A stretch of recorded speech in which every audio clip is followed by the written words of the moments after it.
A very good morning to everyone. सुबह की चाय के साथ 10 इम्पॉर्टेंट करंट अफेयर सेशन में आपका स्वागत है। आज दिनांक है 10 जुलाई 2021। तो चलिए आज के सभी इम्पॉर्टेंट करंट अफेयर्स देख लेते हैं।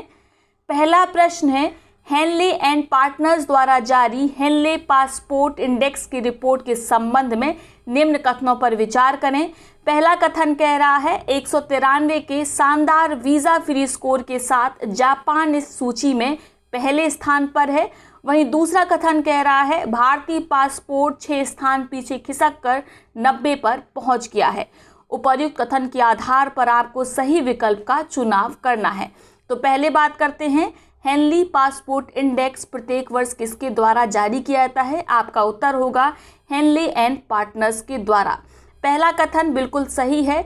जापान इस सूची में पहले पायदान पर है। जापानी पासपोर्ट के साथ आप 193 देशों में वीजा फ्री ट्रैवल कर सकते हैं। ठीक है, तो जब से हेनली पासपोर्ट इंडेक्स जारी होना प्रारंभ हुआ है तब से जापान लगातार शीर्ष स्थान पर काबिज है, याद रखेंगे।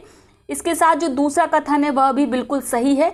अगर आपको पिछले वर्ष की रैंक याद है जो कि 84 थी, तो इस वर्ष भारतीय जो पासपोर्ट है वह 6 स्थान पीछे खिसक गया है और इस वर्ष की रैंक कितनी है? 90 है। क्लियर?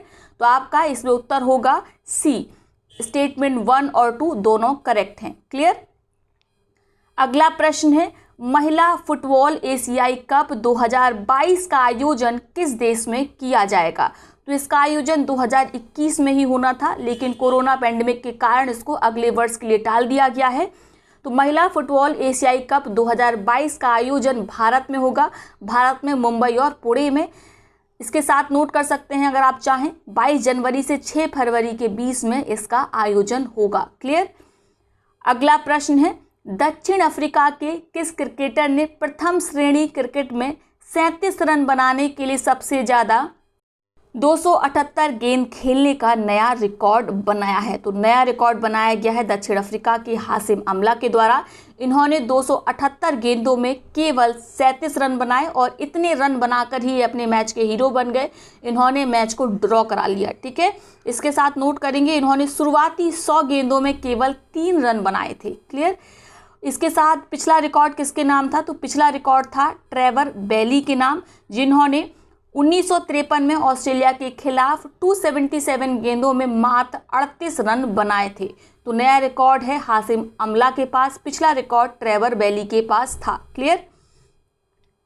अगला प्रश्न है, अमेजन ने भारत में कहां अपना पहला डिजिटल केंद्र लॉन्च किया है? तो हाल ही में अमेजन ने अपना पहला डिजिटल केंद्र भारत में लॉन्च किया है। कहां पर?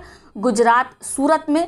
इस डिजिटल केंद्र के माध्यम से अमेजन MSME जो इंटरप्राइजेज हैं उनको गाइड करेगा ई कॉमर्स के संबंध में। ठीक है, ई वाणिज्य के संबंध में ट्रेनिंग देगा अमेजन। क्लियर हो गया? अगला प्रश्न है, इसके साथ आप चाहें तो ये नोट कर सकते हैं, अमेजन की स्थापना 5 जुलाई 1994 को हुई। इसके CEO वर्तमान में कौन है? Andrew R. जेसी। हाल ही में किस देश में दुनिया का सबसे ऊंचा रेत महल यानी सैंड कैसल बनाया गया है? आपको बताना है कहां पर दुनिया का सबसे ऊंचा सैंड कैसल बनाया गया है। तो ये देश है डेनमार्क। डेनमार्क की कैपिटल आप जानते हैं कोपेनहेगन है। ये देख सकते हैं, ये फोटो है, ये पिक्चर है सैंड कैसल की, काफ़ी सुंदर है। इसकी ऊंचाई अगर आप नोट करना चाहें तो ये है 21.16 मीटर। ठीक है, कितनी है? 21.16 मीटर है। फिट में देखेंगे तो यह 69.4 फिट है। क्लियर हो गया? ये कहाँ पर बनाया गया है? डेनमार्क में। और हाल ही में इसे Guinness book of world record में भी शामिल किया गया है। क्लियर हो गया?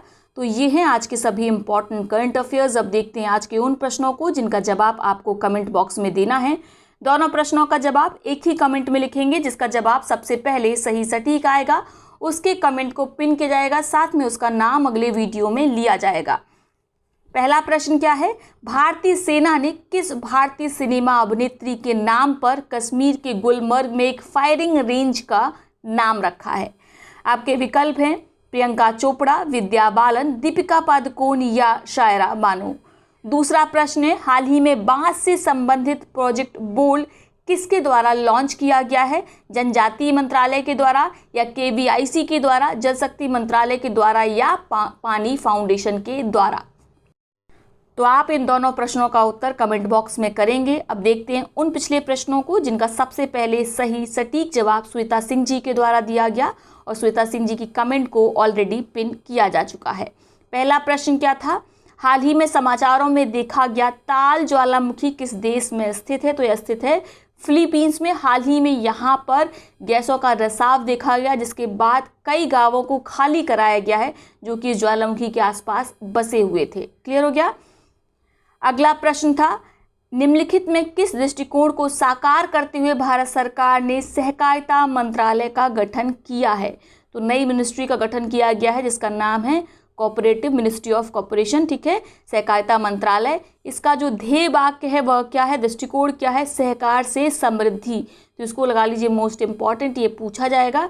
तो ये है आज का सेशन। आई होप वीडियो आपको पसंद आया होगा। वीडियो को लाइक करें, साथ ही अपने मित्र और सहपाठियों के साथ इसे शेयर अवश्य करें। यदि आपने अभी तक टेलीग्राम चैनल नहीं ज्वाइन की है तो लिंक आपको डिस्क्रिप्शन बॉक्स में मिल जाएगा। तो चलिए कल मिलते हैं नए सेशन में, तब तक के लिए बहुत बहुत धन्यवाद।